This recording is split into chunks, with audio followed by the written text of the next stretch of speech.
we're still offering free lifts to the NHS staff to and from work. We started that when we first went into lockdown, and I don't know if you know, but all our vehicles are obviously a self-isolated vehicle.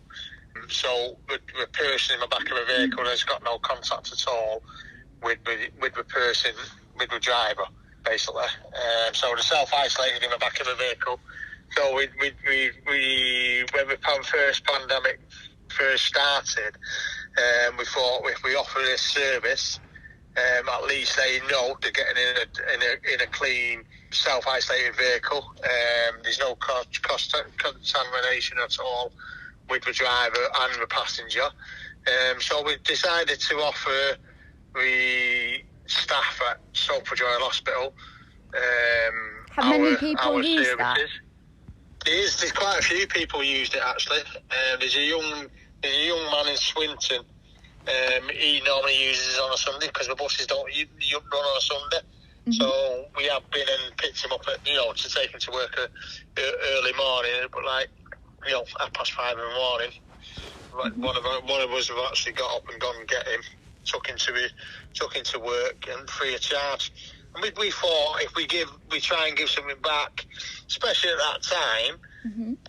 we didn't know what we was getting into at that time. So we thought if we give something back to our local NHS hospital, which is obviously Salford Royal, it would give something back to the local community. So after that, what we decided to do for the local people of Salford, we decided to let's give £50 worth of shopping vouchers to anybody who uses our services because we had free phones in the free Aldi stores. I know the Barton store didn't open until after the first lockdown because of the way lockdown was. But in that time we had obviously Salford and Echoes money, mm-hmm. and we wanted to give something back to the people who obviously were struggling at that time. So we decided to give £50 worth of shopping vouchers, and we're going to run that at the moment. We're going to run that up to Christmas. We've actually had 3 winners at the moment. So we've given £150 away, and all they've got to do is if they use the free phone to get them home with the shopping, they've got a chance of winning £50. So we decided to do that, and then before all this came, what we did last year and the year before actually, and we've done it for the last several years. We started collecting mainly off our drivers money, and then we went out and bought something for the local food bank.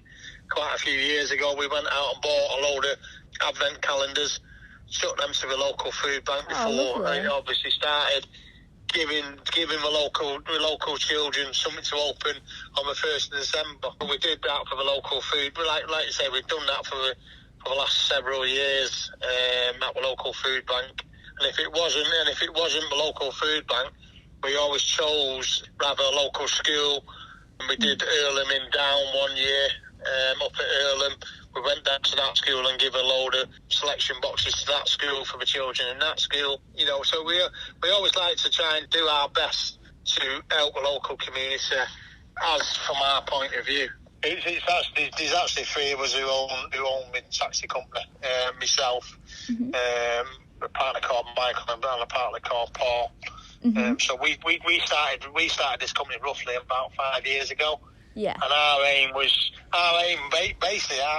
for this company was to serve the disabled people of Salford, because the people of Salford wasn't getting the service they needed, basically, especially the wheelchair people of Salford. So when we started this, it was started for the disabled people of Salford to give them a chance to get out.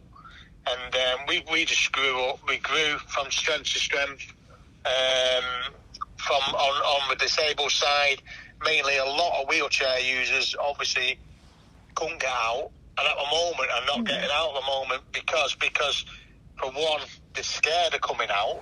They're obviously vulnerable, and they've got some of them's got underlying conditions, and under the last 9 months, that side of our business has obviously declined, which is quite sad, really, because to go from where we was to where we are now, on that side of it, on the disabled side, it's quite sad. It's quite sad for them people who are obviously housebound now and they can't get out. I mean, if somebody phoned me tomorrow and said, "Can you come and take us to where we needed to go, whether it's shopping or whatever?" we'll just say, "Yeah, we can come and say, you're not a problem." And if that person in that wheelchair said to me, I'm a little bit scared of going in there, I'd go, "Give me your shopping list, I'll go and do it for you. You just sit in my vehicle, I'll go and do your shopping, I'll bring it back and take you back home." And when this come up, we actually started a click and collect service as well for the local community. If they wanted to do the shopping at Morrison's or whatever supermarket it was, all they have to do is pay for it, give us a reference number, go and pick that shopping up and take it to them.